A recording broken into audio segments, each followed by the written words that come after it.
Jamen, velkommen tilbage til Office-introduktionen. Vi er kommet til Excel, og hvis ikke allerede du har abonneret på kanalen, så husk at klikke på subscribe eller abonnere herunder, så du også i fremtiden vil få notifikationer, når der kommer nye spændende videoer. Men vi skal have kastet os over Excel, og mange af os har sikkert prøvet Excel og tænkt, og bare jeg havde vidst lidt mere, så det kunne blive lidt nemmere. Og det er ligesom målet med den her lektion, vi vil prøve at se lidt nærmere på. Så lad os se på, hvad det er, Excel rent faktisk byder på. Jeg har åbnet min Excel her, og det ser jo ikke ud af noget særligt, og alligevel ser det uoverskueligt ud. Hvis vi kigger helt ned i bunden, ja, så har vi de forskellige ark. Og alt det her, alle de her forskellige ark, vi har gemt her, jamen det er alt sammen en projektmappe. Hvis vi så kigger op i toppen,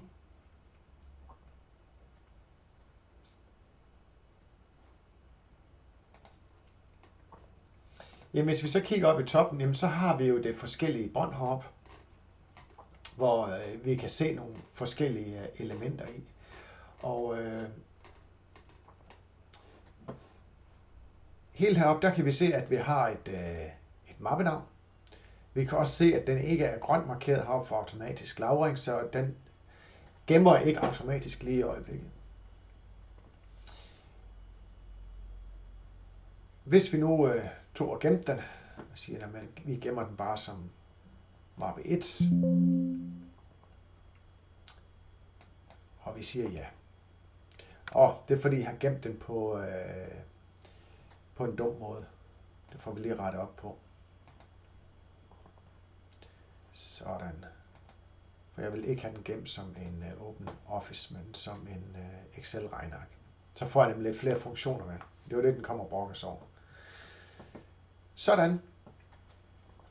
Så nu er den stadigvæk gemt. Og hele det område heroppe i toppen, jamen det er jo vores bånd, som vi normalt kalder det. Og hvis vi kigger lige ned under vores bånd, ja, så har vi altså vores navneboks. Vi kan også se, at vi har en cellemarkør, så her kan vi se, at jamen, min navneboks er udfyldt med den celle, jeg rent faktisk har markeret. Så når jeg flytter min markering, jamen, så ændrer indholdet sig også i min navneboks. Herude har jeg min formlinje, som vi kommer tilbage til lidt senere. Og helt hernede i bunden, ja, der har vi vores statuslinje, og vi har selvfølgelig nogle forskellige rullemenuer, så vi kan rulle, hvis det er et større Excel-ark, vi arbejder med. Ligesom med de andre, jamen, så kan vi jo gøre båndet større eller mindre heroppe ved at klikke herover, og så altid vise båndet for eksempel. I hjem, jamen der har vi de ting, vi normalt skal bruge. Vi kan klippe og kopiere og sætte ind. Vi kan ændre på skriftstørrelse, type, farvning osv. Vi har mulighed for at lave nogle forskellige justeringer af den. Og ombrudt tekst, det er, hvis jeg har en rigtig, rigtig lang tekst, som egentlig dækker sig ud over flere linjer, og det står ud over cellekanten.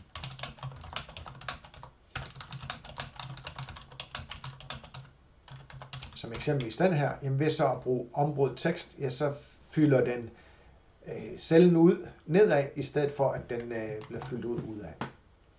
Hvis jeg derimod siger, jamen jeg vil jo egentlig godt have den til at dække over de her 4 celler, jamen så kan jeg markere de 4 celler, og så sige flet og centrere.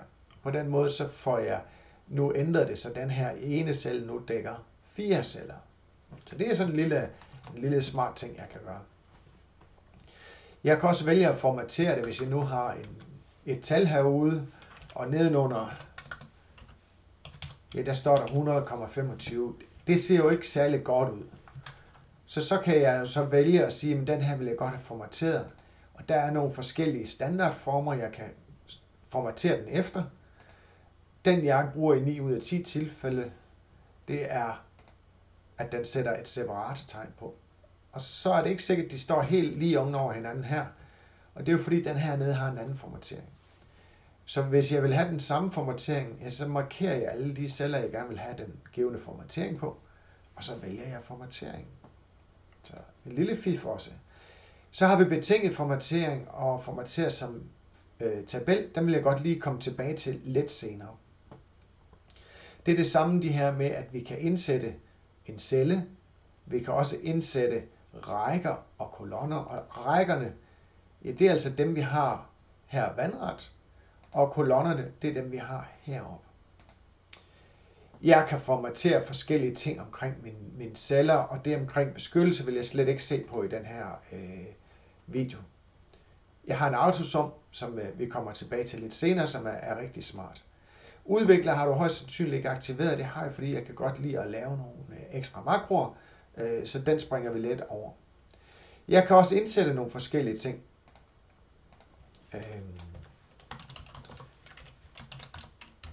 Og nu har jeg jo de her 2 tal, og der kan jeg markere dem. Og hvordan markerer jeg dem så hurtigt? Jo, jeg stiller mig i det første celle, trykker Shift ned og holder Shift-tasten ned, samtidig med at jeg bruger pil ned en gang. Og så slipper jeg Shift igen. Så siger jeg Ctrl-C for at kopiere. Stiller mig herhen, hvor jeg godt vil have det indsat, og trykker Enter. Og så bliver det egentlig bare kopieret derhen.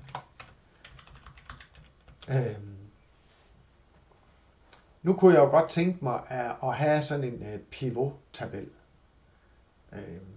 Og jeg kan vælge at få noget fra noget Power BI, som min virksomhed har, men vi kunne også bare sige, at det er fra det område, jeg har markeret. Så det er det område her. Og sige, at jeg vil godt have det i et nyt regneark. Og så spørger den så, hvad er det egentlig, du vil smide ud i det her? Jamen, og det er jo så, fordi min data er faktisk lidt ringe.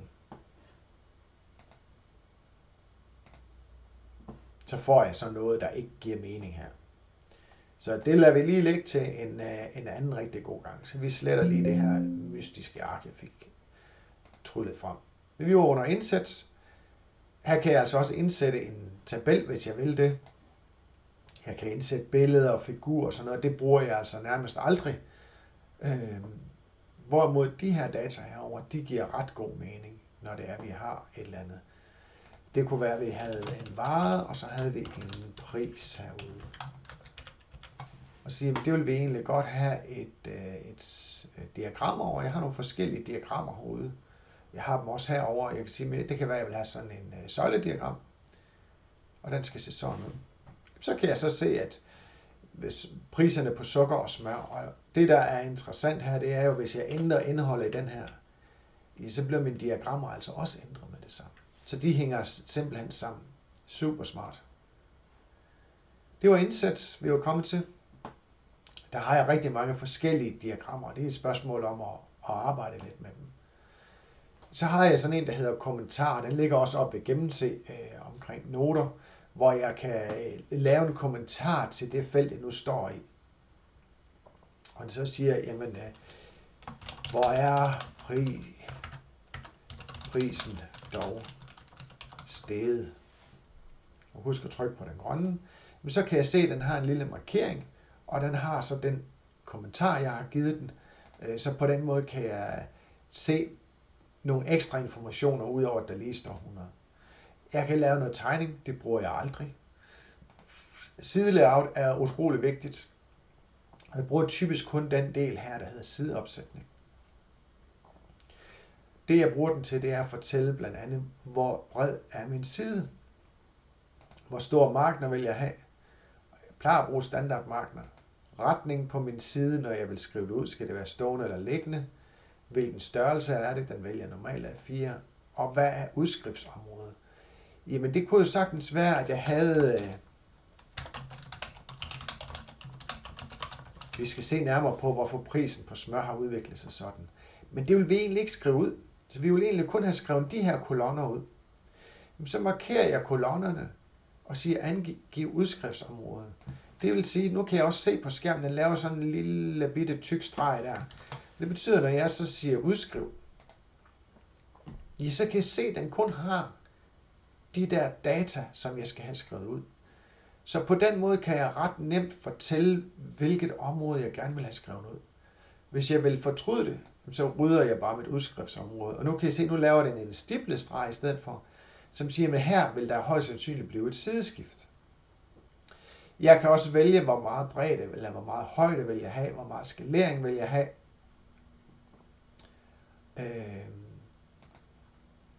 Og det, der menes med bredden, det er, jamen nu har jeg de her data, der ser sådan her ud. Skal den selv finde ud af, hvor meget det her det skal fylde, når jeg skal skrive det ud. Der kan jeg så vælge at sige, at det her det skal kun fylde en side i bredden, men du skal selv finde ud af, hvor meget det skal fylde i højden. Eller her må det altså også kun fylde en side i højden. Så jeg er sikker på, at det, jeg har skrevet herovre, at det rent faktisk kun kommer ud på en side. Nu laver jeg lige tilbage til auto.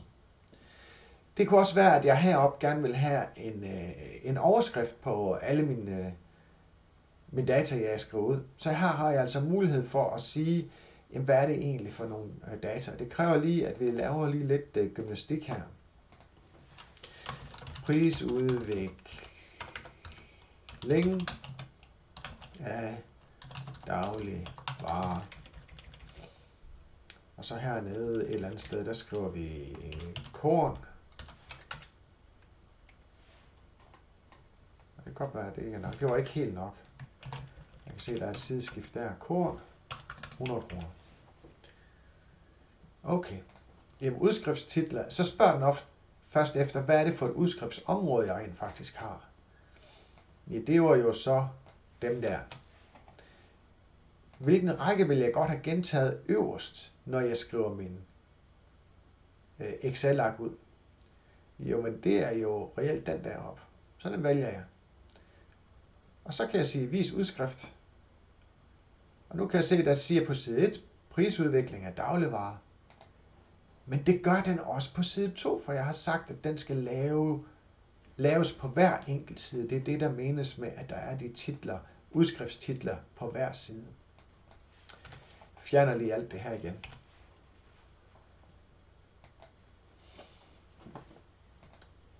Jeg har noget omkring formler, som jeg kan bruge. Det vil jeg ikke lige komme ind på, for det man har brug for i 9 ud af 10 tilfælde, det vil vi gå igennem lige om lidt. Jeg kan også godt hente nogle data fra nogle andre områder.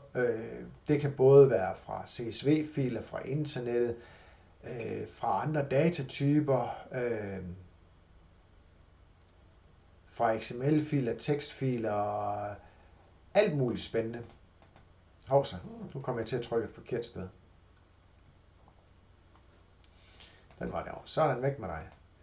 Jeg kan vise nogle forskellige ting, og så har jeg min hjælpmenu, og jeg har sådan en ekstra, det hedder Acrobat, fordi jeg har installeret noget ekstra værktøj. Men det er jo ligesom en kort introduktion til, hvordan der rent faktisk ser ud her i Excel. Men lad os nu lige begynde at prøve at kigge lidt på, hvad vi rent faktisk kan gøre, når vi bevæger os rundt hernede i vores Excel-ark. Vi kan se her, at vi kan bruge piltasterne til at komme op og ned og rundt osv. Men hvis jeg bruger kontrol, mens jeg bruger piltasterne, så kan jeg ikke umiddelbart se den store forskel. Hvis jeg stiller mig herover, så bruger kontrol piltasterne. Så kommer jeg altså ud til den sidste udfyldte række, eller celle i den givne kolonne. Og hvis jeg bruger Enter, ja, så flytter jeg en række nedad. Bruger jeg Home, ja, så kommer jeg egentlig hen til det første celle i den her række. Og bruger jeg derimod Control Home, ja, så kommer jeg op i det allerøverste venstre hjørne. Bruger jeg Control End, ja, så kommer jeg ned i det fjerneste højre hjørne. Og Page Up, ja, så er det en side op og en side ned. Så på den måde kan jeg navigere blot med musetasten. Men lad os nu lige prøve at tage et lidt mere konkret eksempel end det her. Og der var en kommentar der vi vil have væk. Så vi vil lave os et lille budget. Indsat af Peter.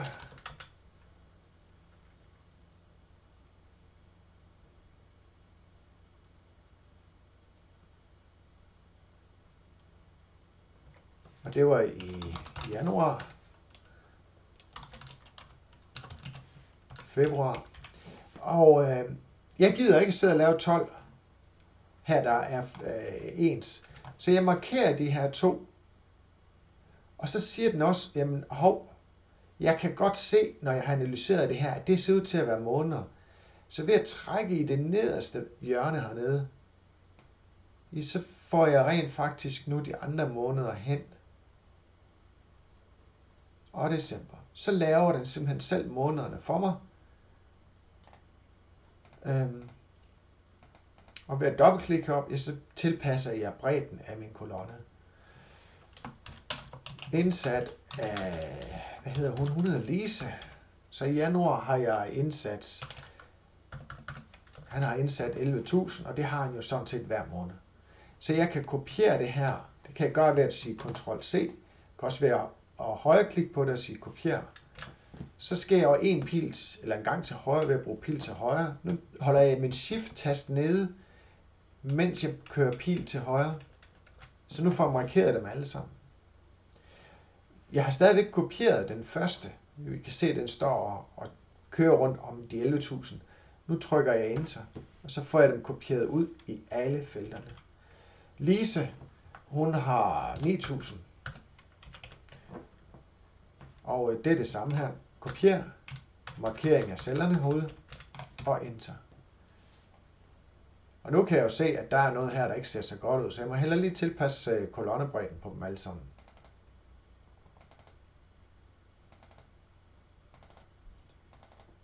Jeg kan også se her, at formateringen af cellerne, den er ikke helt i orden. Fordi det ser forskelligt ud. Så jeg markerer lige alle mine celler her. Går op under min hjem. Og vælger, at de skal formateres med decimalseparator. Men her har jeg jo ikke nogen decimaltal. Så jeg vælger her at formindske antallet af decimaler. Så skal jeg finde ud af, hvad har de i alt indsat? Ja, der kan jeg jo vælge op i min formel og sige, jamen de har indsat B2 ser det ud til. Så jeg kunne skrive B2 plus, hvad er den der? Det er B3. Det vil der overhovedet ikke være noget som helst galt i. Lad os lige prøve at se en anden måde at gøre det på. Fordi nu har jeg sagt lige med, den der markerer jeg bare med musen, plus den der. Enter. Jamen hvad så, hvis jeg nu sætter en ekstra linje ind her? Det kan være, at Henriette hun også indsætter penge til vores budget. Ja, så kommer den til at mangle. Så det her det er ikke den smarteste måde at gøre det på. Vi havde før den her funktion, der hed autosum. Lad os lige prøve at se, om vi kan finde den igen. Vi var herovre under hjem, og så hedder den autosum. Og nu har den sagt, jamen skal jeg ikke summere de to der? Jo tak. Og det der sker nu, som er forskel fra tidligere, det er, hvis jeg indsætter en ekstra række herom på 1000 kroner, så bliver den taget med, fordi den summerer over hele området heroppe, i stedet for at det bare er de to, der bliver lagt sammen. Nå, men den her skulle jeg jo gerne have kopieret hen under alle de andre. Så kan jeg jo selvfølgelig gå herhen og så sige, den der er lige med autosum, Enter. Den der er lige med autosum. Og det er sådan set fint nok. Men kunne man ikke på en eller anden måde kopiere den der formel over, så den automatisk tager de to ovenover? Jo. Det er sådan i Excel, at hvis ikke der står noget foran mine celleværdier, altså mine cellereferencer heroppe, og jeg så kopierer den over i en ny celle, så vil den automatisk se, hvordan har jeg ændret det her. Så hvis vi tager den her og kopierer herned, så i stedet for at der står sum C2 til C3, så vil der stå D3 til D4, fordi det er jo de to lige ovenover den celle, jeg har sat ind. Det kan vi også se nu, at så summerer den over de to deroppe. Så på den måde er den relativ i forhold til, hvad jeg står ved. Men det er ikke det, jeg vil. Den der vil jeg gerne have, og så vil jeg have kopieret den ud i alle de andre herude. Så jeg kopierer den, og Enter, og så kommer den på herude. Utrolig nemt og smart. Så på den måde kan jeg lynhurtigt gøre brug af både formler og indsættelser.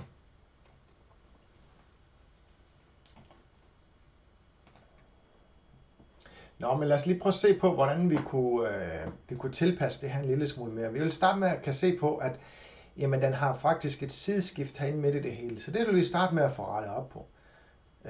Og det kan vi simpelthen gøre ved at sige, at vi godt vil have det liggende. Vi kan stadigvæk se, at det passer ikke helt. Så gør vi brug af vores breddehop og siger, at vi skal have det til at passe med én side i bredden.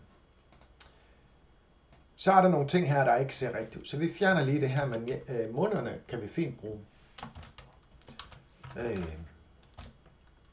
Løn Lise. Løn Peter. Og hun får 11.000 udbetalt. Og han får 10.000. Nu skal vi lige se på en smart ting mere. Jeg markerer nu de to celler her, fordi jeg skal jo have kopieret begge af de her to celler helt ud. Så kopierer jeg ved at sige Ctrl-C, eller ved at højreklikke og sige kopier. Marker den første af de celler, jeg skal bruge. Kunne reelt også bare markere dem alle sammen herudad. Og så siger jeg Enter. Så bliver det alt sammen kopieret ud af. Så det var jo lynende hurtigt. Så skal vi have en i alt indtægter. Laver vi lige med fed. Det gjorde jeg så ved at bruge tastaturgenvejen, der er fra fed, der hedder Ctrl F. Men der skulle vi jo have brugt vores autosum, så den tager vi. Og igen så kopierer vi vores cellehop og markerer alle de andre steder, vi vil have kopieret ud til at trykke på Enter. Så har vi nogle udgifter. Og her har vi noget husleje. Vi har noget bil, telefon, sikring, i alt udgifter. Og så har vi over underskud. Og bil, den skal i hvert fald ikke være fed, så vi henter vi lige, at det skal den der heller ikke, det skal den der, og det skal den der også. Så vi har en husleje på 8.900. Vi har en bil på 3200 og en telefon på 1200 og forsikring. Den er derovre på 4000. Og husleje og bil, det er det samme hele vejen over. Så den kopierer vi lige hele vejen over. Sådan. Og forsikring, den ligger der, og så kommer den igen der, og der, og der. Og telefonen var der, der, der og der. Okay, så skal vi have nogle udgifter i alt. Ja, der kan vi jo prøve med autosum igen. Det lykkes faktisk. Men ellers, hvis ikke det lykkes, så kan man sige er lig med sum, parentes start, og så markerer man egentlig det, man godt vil have summeret over, siger parentes slut, siger Enter. Så er det summeret. Igen siger vi Ctrl-C og markerer det ud, siger Enter. Så skal vi lige have det gjort fed. Sådan. Og det er det samme med vores indtægter. Fed. Så skal vi have beregnet vores over underskud. Den bliver vi nødt til at tage i hånden. Det er lige med indtægterne minus vores udgifter. Og så kan vi tage og kopiere den her hele vejen ud. Og vi skal så tilpasse vores celler, og det er nok fordi, at vi kører med decimaltal. Sådan. Skal vi have den der med også. Så kan vi se, hvordan det rent faktisk ser ud. Det kunne godt være, at vi vil egentlig godt have det her i en tabel. Så havde vi vores formater som tabel, og jeg kunne godt tænke mig den der. Så spørger den, er det her tabeldataene er? Ja, det er det. Og så vil jeg rent faktisk få det som en tabel nu. Så på den måde kan jeg ret hurtigt lave det om til en tabel, hvor det ser rigtig lækkert ud. Så det var på den måde, jeg nemt kan lave noget omkring mine formler.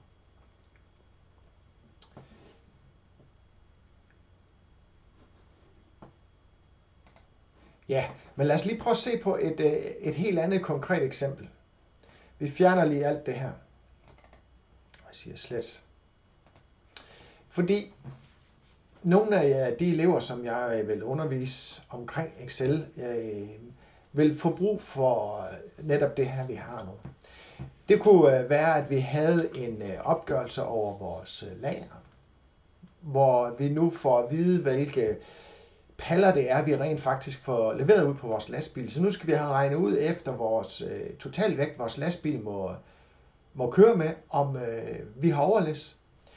Så vi starter med lige at lave en lagerliste. Så den får jeg lige tastet ind. Det tager lige et øjeblik. Så jeg har lige lynhurtigt indtastet det meste af det. Vi har nogle forskellige varekategorier herude. Vi har nogle fiktive vægte per kilo eller per palle. Og her kan jeg så som chauffør indtaste og sige, hvor mange paller får jeg. Det får jeg 10 paller skruer, jeg får 20 paller mælk, 2 paller træpiller, og så skal jeg have 25 paller tom emballage. Hvad er godsvægten så egentlig i alt? Jamen godsvægten, den er jo altså kiloen per palle, gange det med antal paller, jeg skal bruge. Så det vil sige, herovre i min godsvægt, der kan jeg skrive lige med, jamen så er det jo min kilo per palle, gange det med antal paller, jeg rent faktisk skal have med. Jamen er det den samme formel længere nede? Ja, det er det. Så jeg kan blot sige kopiere, og så sige sæt ind dernede. Så skal jeg selvfølgelig ikke have nogen hernede, så sletter jeg lige igen. Total vægt. Den er jeg jo meget interesseret i. Men hvad er det så? Jeg kan lave en autosum hernede, men den er forkert, kan jeg se. Så i stedet så bruger jeg pil op, trykker på shift, holder shift-tasten nede og bruger pil ned. Jeg kunne også have brugt min mus til at markere det område, jeg godt vil have summeret over. Så nu kan vi se, at jeg får en total vægt på 30.400 kilo. Hvad er det? Fordi på min lastbil, der står der total vægt på godset, at det må være maks 30 tons. Jamen det her, det var i kilogram.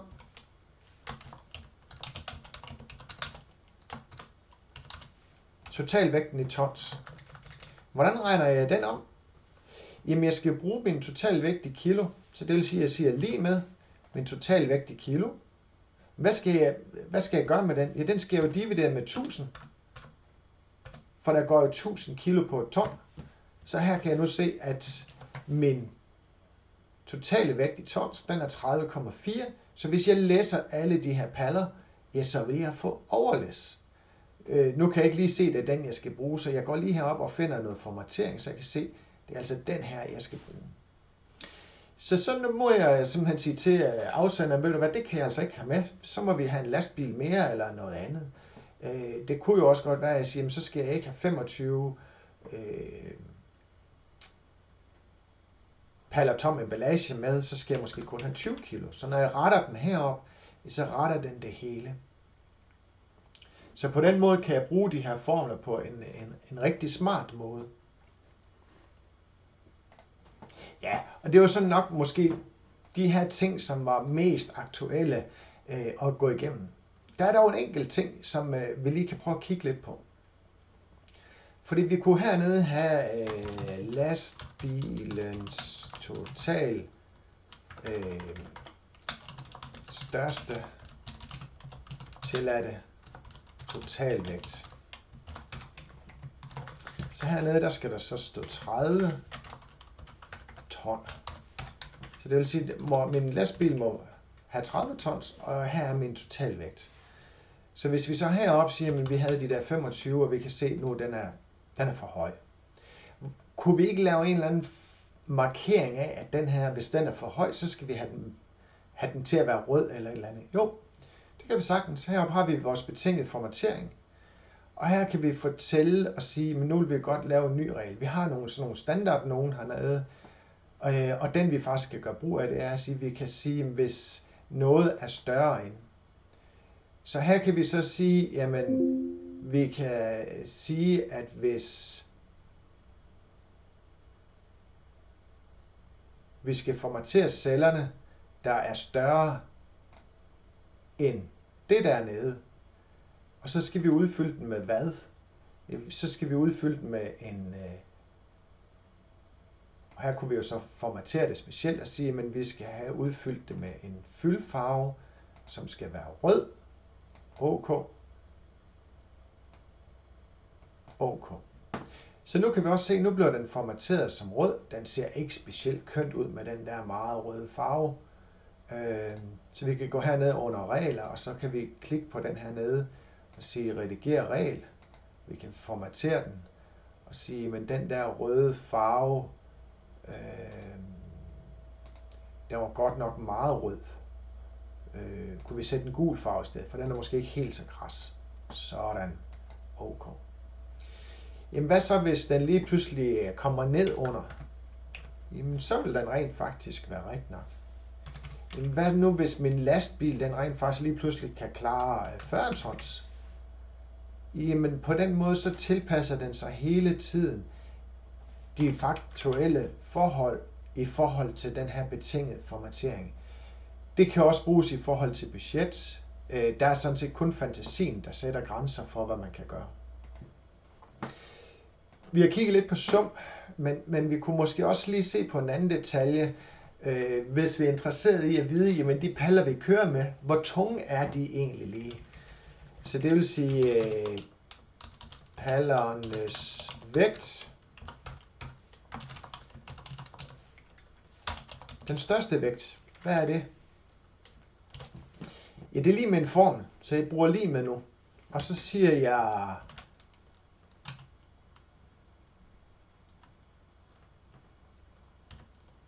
max. Her står der også, returner den største værdi fra et datasæt og ignorer logiske værdier og tekst. Så jeg siger, at jeg vil have den maksimale værdi af de tal, der står heroppe. Og parentes slut. Så siger den, at den største værdi, det er den her op med min træpiller. Hvad så med den laveste vægt? Det er næsten samme måde, jeg siger igen, lige med. Og så siger jeg min for minimum. Og nej, det er ikke det mindste.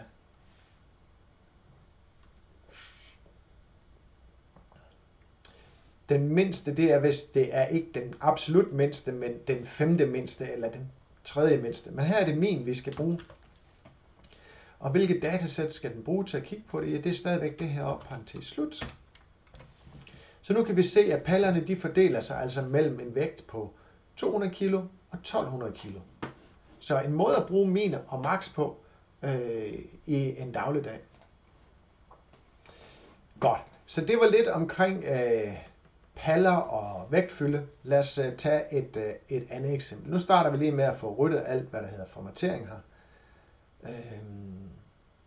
Ingenting der. Det kunne være, at vi havde en liste over varer. Vi kan kalde den en kontorstol. Det var ikke den der. Kontorstol. Bord. Lampe. De har en pris. 1200 kroner for en kontorstol, det var godt nok meget. 200 kroner for et bord og 100 kroner for en lampe. Så hernede, der har vi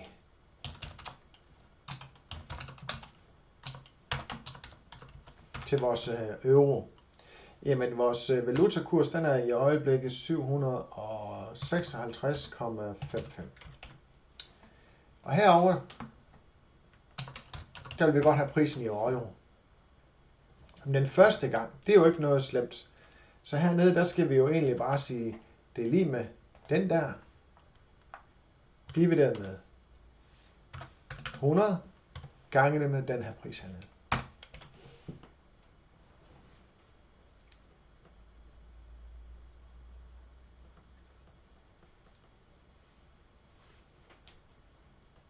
Ja, den er selvfølgelig gange herude, det er klart.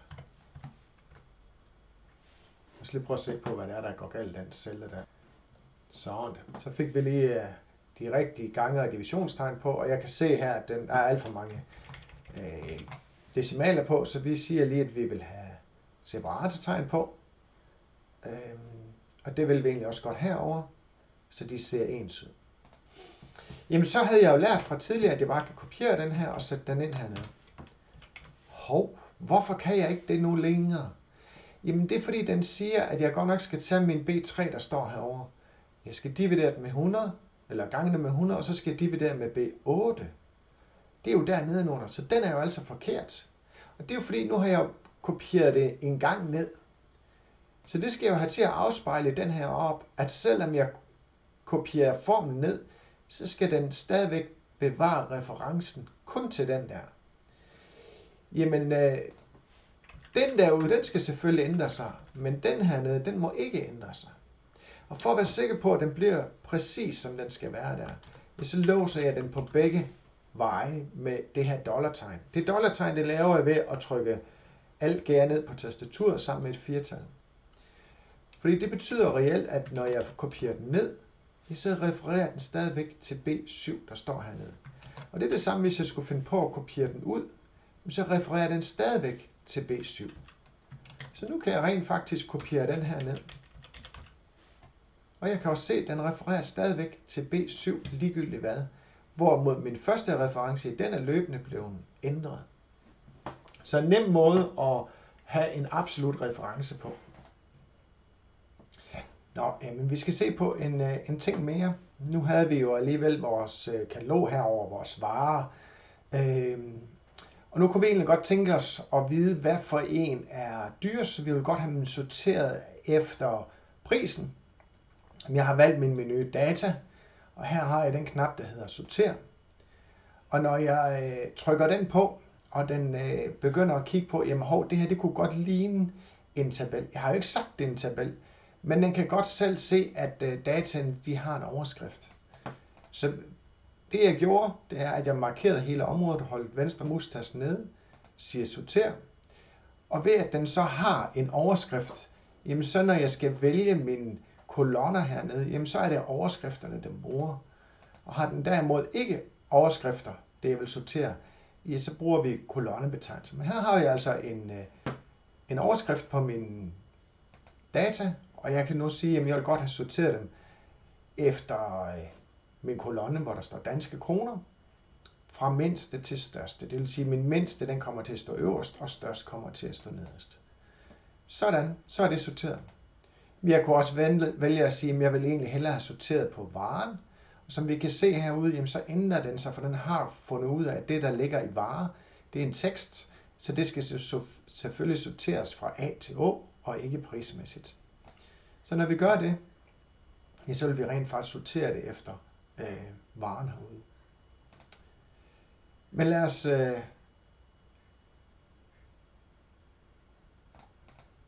slette det, vi har her, så vi er tilbage til udgangspunktet. Fordi det, vi kan gøre også her, det giver måske ikke så meget mening på den her meget, meget lille liste, men jeg har ikke lige kunne finde andre data. Men jeg har den, der hedder filtrere. Og når jeg gør det på sådan en tabel her, jamen så får jeg de her små nogen op i hjørner. Vi skal lige prøve at se, om ikke vi kan finde en, der hedder Zoom her. Der var vist en, der hedder Zoom der. Jeg skal lige se, hvad den hedder. Det er den der, vi skal bruge. Den der vil zoome endnu mere ind. Sådan. Så her kan vi altså se, at jeg nu har mulighed for at vælge noget forskelligt heroppe. Jeg kan både vælge at sortere dem. Jeg kan sortere dem efter farve, eller jeg kan udvælge, hvad det er for nogen, jeg vil have. Jeg kan faktisk også vælge at sige, at jeg vil kun have en liste af dem, hvor værdien i min DKK er større end, hvad skal vi sige, 200 kroner. Så det vil sige, at så skulle vi gerne få de to sidste tilbage dernede, nemlig den på 1200, og faktisk kun den, fordi den skal være større end. Jeg kan selvfølgelig også vælge, at den skal være større end eller lige med, ja, så vil jeg få den på 200 og den på de 1200 med. Bum, så er det filtreret. Jeg kan også se, at der er en lille bitte trakt heroppe, som fortæller mig, at her sker en filtrering. Heroppe kan jeg vælge at rydde min filtrering, så jeg kommer tilbage til standard. Jeg kan også vælge at trykke på min filtrer igen, så får jeg de her knapper væk op. Det er vigtigt, at når jeg bruger filtrere og sortere, at jeg markerer det område, jeg vil udføre det på. Så sådan kan jeg sortere og filtrere mine data også. Den sidste ting, jeg vil se på, er aktuelt, hvis jeg har en... Lad os lige prøve at se, hvis vi nu fjerner den kolonne herude, siger slet til dig. Sletter vi det dernede, og så vælger vi at kopiere det hernede igen. Nu vælger vi lige at kopiere det. Nu ser vi på den måde her, så får vi dobbelt så meget hver gang.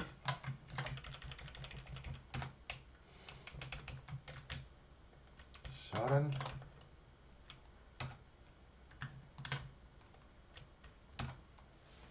Nu kan jeg jo godt se, nu når jeg kommer hernede i bunden af min liste, det er nogle elendige data. Ganske enkelt. Men principperne kan vi sagtens se. Jamen nu kan jeg jo ikke se, hvad overskrifterne er.